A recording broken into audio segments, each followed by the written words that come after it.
Twins, they can't bust out the brooms versus the White Sox today before the rain came down. The eighth inning, final score 3-0. Again, they call this one after 7 innings due to rain, thunderstorms. Full deep dive, though, coming up on the Minnesota Twins postcast.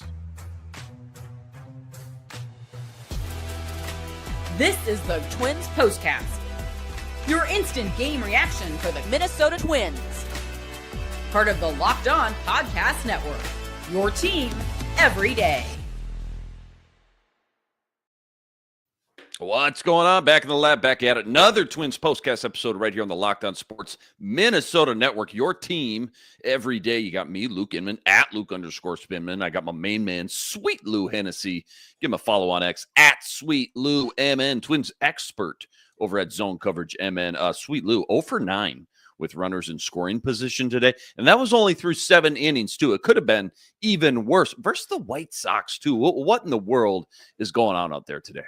You know, I'm kind of thinking that maybe, just maybe, the guys were trying to get home early for the NFL draft, just like you, Mr. Inman. I think the opposing starter, Shane Smith, is actually pretty intriguing. The White Sox, they're not going to be making any noise this year, but he was a Rule 5 draft pick out of the Milwaukee Brewers organization. And that's one of the benefits of being a team as terrible as the White Sox, is that you can take chances on Rule 5 guys or, other players that have lost their opportunity elsewhere. And Shane Smith is making the most out of it so far. I mean, 5 innings today with 7 strikeouts.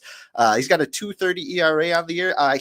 He very well might be the real deal, and he might just be the only kind of standout player on this White Sox team. The Twins on the other end just could not make anything out of the opportunities that were given to them early on in this game. They left another, 8 guys on base, something like that. Yeah. Brutal. It's a tough recipe when you're leaving that many guys in scoring position. Yeah, well said there. We'll do a deep dive on that and more. Twins struggling at the plate. Angels preview, 3 games with the Angels coming up tomorrow. But first, quick reminder, today's episode brought to us by Game Time. Download the Game Time app, create an account, and use code LOCKEDONMLB for $20 off your first purchase. So again, Twins looking for the sweep today versus the White Sox. Chris Paddock gave him a chance, right? Only allows 2 runs through 5 innings. White Sox only scored 3 runs on the day. But again, 0 for 9 with runners in scoring position. Ain't going to win many games doing that. No home runs, no juice in the bats. And again, Twins just can't muster up a single run today. Rain came down in the top of the 8th. And that was pretty much all she wrote. Everybody stuck around for about an hour, maybe 90 minutes until they called it about 15, 20 minutes ago. Twins dropped this one 3-0. They do take the series 2 out of 3 games, but they dropped to 9-16 on the year. Biggest takeaways, 8 topics, what stuck out the most. But, I can't help but think back to your nerdy stat from last night, Lou. The Twins have not won, 3 games since August 19th, August 9th, something like that, going back all the way to 2024. Yeah, it was August 17th, and sadly that streak continues at least for another few days here. If they can sweep the Angels and get it over with, that would be fantastic. It's really tricky to gain any momentum or even just get any sort of like a breather, just a mental breather, when you cannot put together 3 wins in a row like that. It's going to be tough sailing there. Yeah, 100%. Again, 0 for 9 with runners in scoring position. I feel like that's got to be one of the 8 topics, just to the naked eye, too. Sitting down and watching the large majority of these games this year, it does feel like this team has got to be it feels like the bottom 2 in the league right now when it comes to just clutch hitting.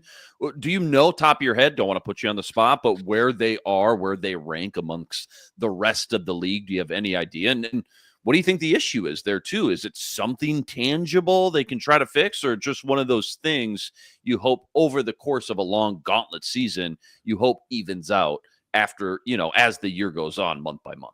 They are definitely hoping for the latter. They're hoping that they can, still manage to put guys on bases and just get that timely hitting down.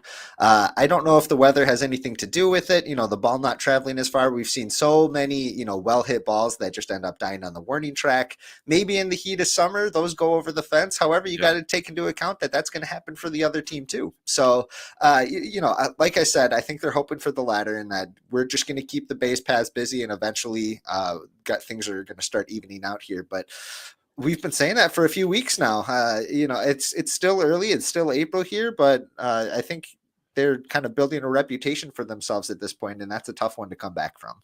Time to reveal where the game was won or lost. It's the turning point. When it's only a 2-run, 3-run game, it does feel like any inning, one swing of the bat after a couple base hits, you're right back in it. But what was the biggest turning point in this one, Lou? When was it and why, I guess?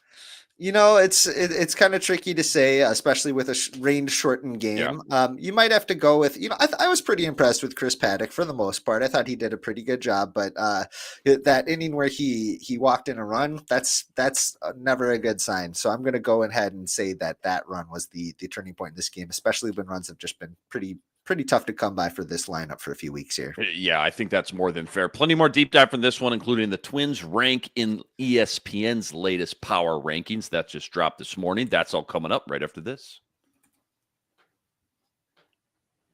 Quick reminder, today's episode brought to us by FanDuel. FanDuel, America's #1 sportsbook, an official sportsbook partner of the MLB. Right now, FanDuel is giving you a chance at a huge return, $250 in bonus bets guaranteed when you win your first $5 wager. And why I love FanDuel, when you get the hunch in the middle of the game, you can go check out the latest stats, you can view live play-by-play, and so much more, all on the same page where you're placing your bets. Again, $250 in bonus bets guaranteed when you hit your first $5 wager. Go check it all out over at FanDuel.com. Getting some MLB future action while you're there. Twins plus 280 right now to win the AL Central. It's all sitting up over at FanDuel.com. Again, check it all out over at FanDuel.com and get $250 in bonus bets guaranteed when you win your first $5 bet. FanDuel, America's #1 sportsbook, an official sportsbook partner of the MLB. All right, nerdy stat of the daytime. You got some sort of crazy stat, fun analytic, Twins related. What do you got locked and loaded for us today? While I keep looking up some stats about the Twins hitting and runners in scoring position, I think the stat that stood out to me today was that the Twins struck out, I believe, 10 times today in those 7 innings, and 8 of those were on full counts. So I'm not sure what that says about the offense. Maybe it says that they, are getting, they're working the count. They're having these professional at-bats. That only goes so far if you can't cash in when it gets to the boiling point. And unfortunately, the Twins saw that 8 times today, which I believe was a franchise record. Ooh, okay. Well, only one way to go from there, and that's up, right? Yes. I mean, trying to find a positive here. ESPN, new power rankings dropped this morning. Twins down 2 spots from 24 now to 26. So now we're talking about a bottom 5 team in the league, according to, it's just an ESPN weekly power rankings. But you think that's fair, Lou? Is this a bottom 5 team in the MLB right now?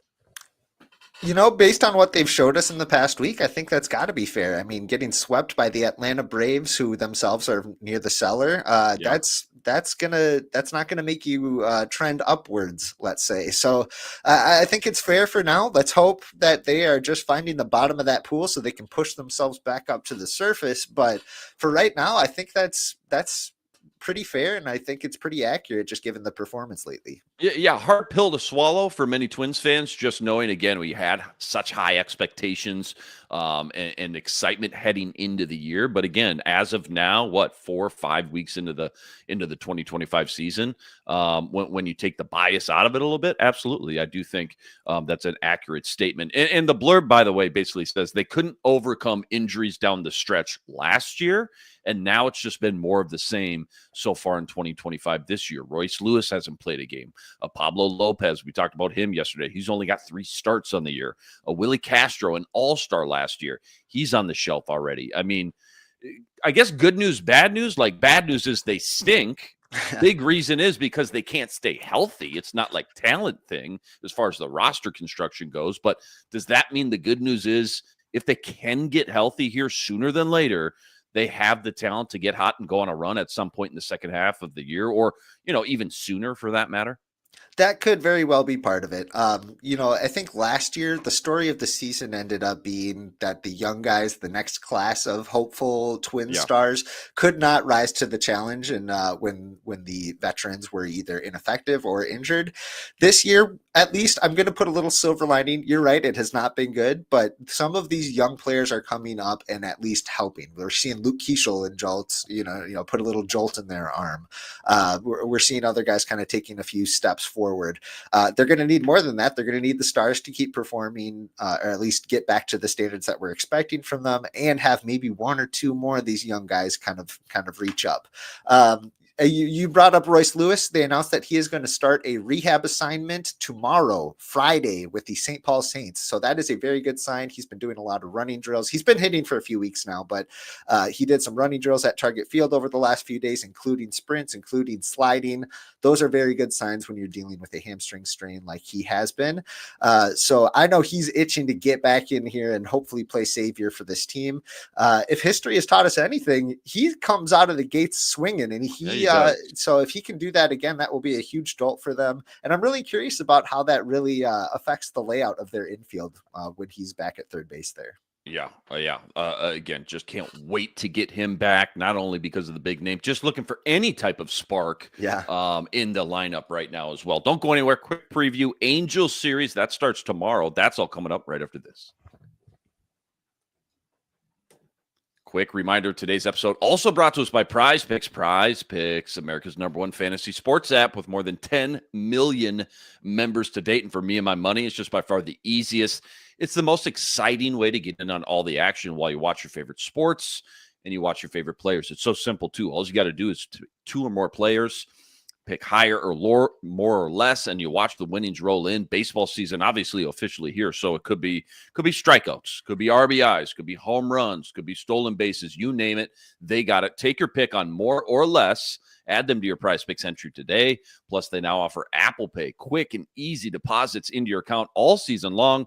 Download the Prize Picks app. Use code LOCKEDONMLB for $50 instantly with any $5 wager. Okay, 3-game series starts with the Angels tomorrow. Then you got 4 at Cleveland following that, by the way, and then 3 more at Boston. We won't go that far down the road, but sounds like, again, we talked about last night, you might get Pablo back here soon. That would obviously be huge. What's the one thing you're still waiting to see from this ball club that you're hoping to come to fruition this weekend versus the Angels? And I guess, part 2 of this, how does this team stack up and match up versus LA as we sit here today? You know, the Angels are a lot better than they have been in recent seasons. At least they had a much better start. I'm just looking up their record here. Okay, they're right around 500. So 23 on the ESPN Power Rankings. So 3 ahead of the Twins. Yeah. You know what? The Twins would take that at this point. So, it's not the point of the year when you're really circling things on the calendar. The Los Angeles Angels, they have, of course, Mike Trout, one of the best players of this generation. They have a few other young hitters that are starting to show up for them. I would put the Twins rotation well ahead of the Angels. I haven't looked at the probable starters for them, but I would definitely, based on how the rotation has worked out the last few weeks, I would give the Twins the advantage there. The one thing I'm waiting for, I'm waiting for the captain. I'm waiting for Carlos Correa to figure things out here. There's been some concern about his wrist when he came out of a game last week. He said he's been dealing with it even into last year. I'm wondering if that just has the effect that he is just having such a hard time lifting the ball. He's hitting the ball really hard, but he's hitting it right into the ground. So I'm waiting for him to kind of figure it out. It sounds like he tried that new torpedo bat today. So it didn't have much success for him today, but who knows? Maybe that could be the ticket to get him out of this wretched slump that he's in to start this season. This is what you'll be talking about. Last one, Sweet Lou. What we'll be talking about? What's the water cooler talk at work after this one? What's people texting in the Twins group chats, I guess? August 17th. Is that what you said? The last time the Twins have won 3 games. Couldn't do it today. Had to keep the brooms back in the closet versus the Philly White Sox. Yeah, I think folks are still going to be talking about Mr. Keishel. He's been just really exciting for them. I think we're going to see a lot of him at designated hitter just based on where he is in his recovery from elbow surgery last season. We saw him make a throw from behind second base yesterday that just barely made it. I'm not super enthused with where that arm is at, but I'm very enthused with where his bat is at and where his legs are at when he gets on base. So I think everybody's still going to be talking about Luke Keishel. Hopefully he can continue this hot start and really be a catalyst for some success for the lineup. He's been a spark plug, man. He's been a lot of fun to watch. One of the few bright spots thus far for the Twins this season. Twins, they got to keep the brooms in the closet today. Can't secure the sweep versus the White Sox. Final score 3-0. 9-16 now on the year. 7 games below 500. Huge shout out, though, to all you guys, all the everydayers out there that always make us your first listen. All you guys coming in the chat with us from game to game. Make sure you like and subscribe. Go check out all of Sweet Lou's work on X at Sweet Lou MN, plus all the work he's always ripping up over at ZoneCoverageMN.com as well. Luke Inman on X at Luke_Spinman. Again, Angels tomorrow, 6:40, first pitch. As of now, Simeon Woods Richardson, he's penciled in on the mound. We'll catch you right here, same time, same place. But until then, signing out.